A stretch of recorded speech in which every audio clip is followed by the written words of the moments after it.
Good morning, everybody. It's a great pleasure to be here with you today. I'm going to be taking you through the question of lowering the voting age. We're just starting, so I'm going to have a somewhat informal presentation. Just to let you know what I'm going to do is I'm going to follow very much the points that have been set out in the briefing notes before you. So you have those already, so there's no no additional information here in the presentation. So to get started, I'm here today to talk to you about suffrage. And suffrage is really just the word to describe a person's right to vote. And we've actually been on this journey for quite a considerable period of time. Indeed, we've been talking about voting rights for several hundred years. And these women here might be familiar to some of you. This is a poster from New Zealand from the late 1800s, with probably some of the most prominent campaigners in relation to voting rights. So for a very long period of time, we've been talking about broadening the voting rights of citizens. So discriminations around gender, class, status, wealth, these have all been taken apart over the last number of centuries and more recent developments in decades. And we've gotten to the point now whereby we have quite a broad franchise. We make jokes about polling stations and who gets to vote, and images like this of a polling station are not uncommon, where the franchise or the suffrage, the right to vote, is one that is enjoyed quite broadly by a number of citizens. The most recent occasion when we have discussed voting rights in Ireland was actually in the 1970s, and we were part of an international trend towards reducing the voting age in the 1970s. The United States, Great Britain, Ireland, and many other countries around the world reduced the voting age from 21 to 18. So this is part of quite a long journey, a discussion that's been taking place for quite some time, and we're here today to talk about reducing the voting age further. And what I'm going to do is take you through the arguments in favour of reducing the voting age and the arguments against reducing the voting age. So to begin with the arguments in favour of reducing the voting age, there are a number of points to be made. The first of these relates to legal rights, and the voting age, of course, is a legal right. And I think it's important to begin by saying that we acquire legal rights at different points. There is no single age at which we acquire all of our legal rights. And just to take you some of the legal rights that we have, you can learn to drive, age 17. This one probably is a little bit more alarming about learning to drive, and makes the point that this is actually something quite important.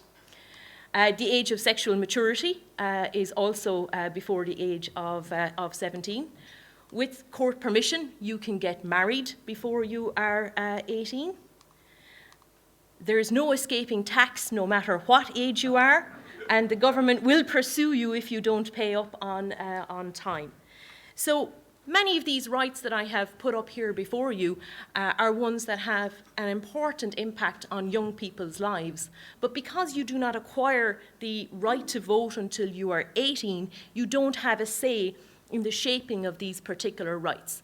So the point is, the overall point is that there is no one age at which we acquire all of our legal rights. This is a process that happens over a period of time, and we have set 18 as the current age for legal voting rights.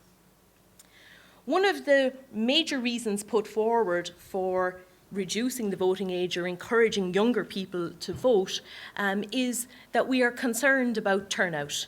And especially in the last 20 years, we have become concerned about youth turnout. Fewer and fewer younger people are participating and engaging in the voting process. So we see empty polling stations, and this is of great concern to us because we're worried about the health of our democracy. Because low turnout really does say your vote is your voice. And if you're not, participating, we question the health of our democracy. One of the reasons why we're interested in reducing the voting age to 17 is because we know that voting is actually habit-based. and it's important that we get young people into the habit of voting at an earlier point. And the international evidence tells us that the younger we get people voting, the more likely they are to actually maintain that habit over the rest of their lives. So there are very good reasons, and there's strong international evidence to tell us that if we can engage people with the voting process from a younger age, they are more likely to continue and to sustain that engagement with the voting process. Citizenship education has become part of the curriculum over the last 15 years. And one of the points is that our young people are now more informed about their rights and responsibilities than they have ever been at any time in the past. So they're more prepared to engage with the political system, and they have greater political knowledge and political skills that will actually underpin and assist them in engaging with the process, the political process, from an earlier age. So we have put in place the architecture and the framework to support young people in engaging with the political process from an early age. And one of the big arguments about citizenship education, reducing the voting age, is the idea that we could actually have young people learning by doing. So they're learning about voting, they're learning about their rights and responsibilities as citizens, and as young people, if they're able to vote age 17, this actually gives them the opportunity to put into practice what they've been learning about, in school.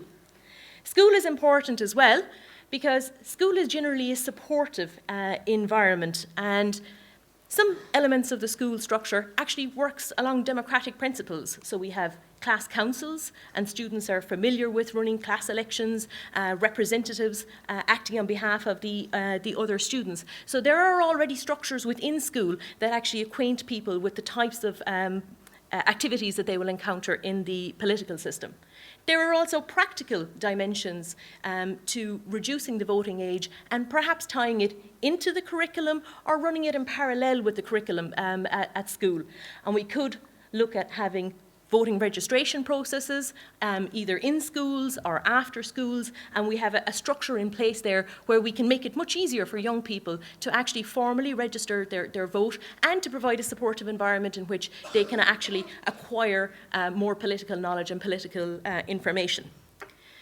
There's also a lot of international evidence that tells us that 18 may not actually be the best age at which to have young people acquire their voting rights, because this is the age at which young people very often will go on to further education. They're going to move out of home. They're going to move into probably transient accommodation. They'll move from one place to the next place. It'll be difficult for them to register their vote. It'll be difficult for them to move their vote. Whereas if we were to reduce the voting age and capture 17-year-olds when they're still in school, they're in a fairly stationary. Most people who are still in school are living at home, and these are somewhat supportive environments where you can communicate with your teenager. You can encourage them to go and vote, and this is the best one that I could find. If all else fails, you can have a forthright discussion about the voting process. But I think what's important is that the international evidence tells us that actually 18 is not necessarily the best age, that this is a time of enormous change in young people's lives, and it's not a good time for them to be first initiating or engaging with the political process, because their lives are moving around quite a lot. And if we go back to one of my earlier points, which is if we think about voting as being habit-based, we're getting people into the habit at the wrong point. So there are very strong arguments and very strong international evidence behind this point that before 18 is actually the best time to get people to engage in the voting process. There are kind of broader arguments, particularly with regard to representation. And the general idea here is that the more people that are actually involved in the voting process, the broader the electoral base, the more representative the outcomes of the elections and the fairer they are. So the more people that we can actually bring into the political system, the better. There are specific arguments that follow on from this that are particularly important in Europe, and these relate to demography, which is really talking about the structure of our population. And the structure of our population is changing quite a lot, and you're all probably familiar with the idea that particularly here in Europe, we are getting older as a population. And within 20 to 30 years, young people are going to make up a much smaller proportion of the overall population. So what we're going to have is a lot more of these faces smiling out at us and a lot fewer of these faces smiling down at us. The more serious point, though, that comes across from questions in relation to the population is that there is concern that in due course, younger people will make up a smaller proportion of the population. We already know that they're less inclined to vote.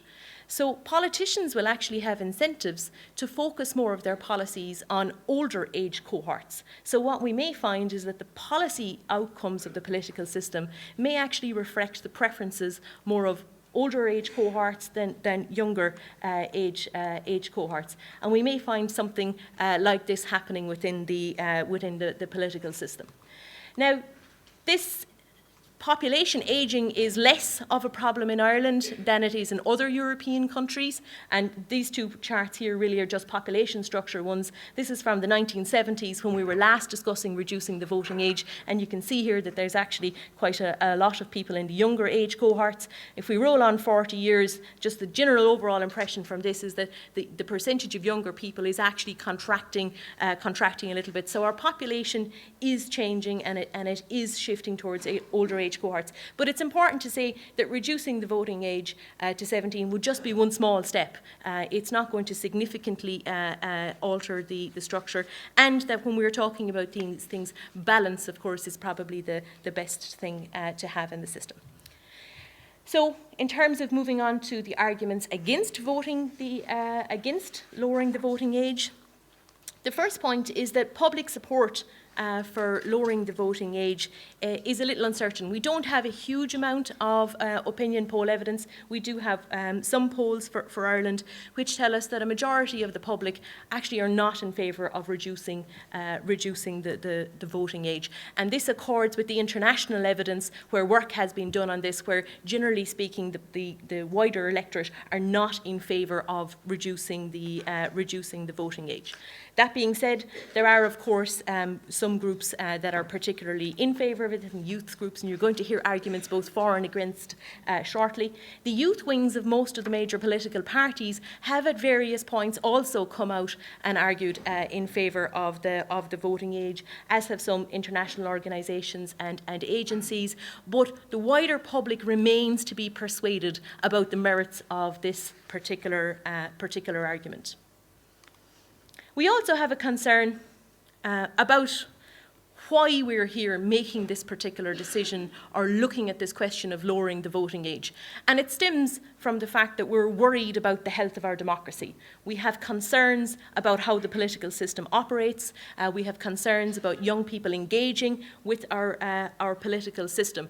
And the worry is that we may actually have come up with the incorrect diagnosis and potentially the incorrect prescription for the problems of the political system. So we might embark on this particular change, but we could still have the same problems at the end. So we know that young people are relatively disengaged from the political system. We also know that young people are less trusting of our political institutions, and that in particular the trust levels have actually declined in the last number of years quite sharply.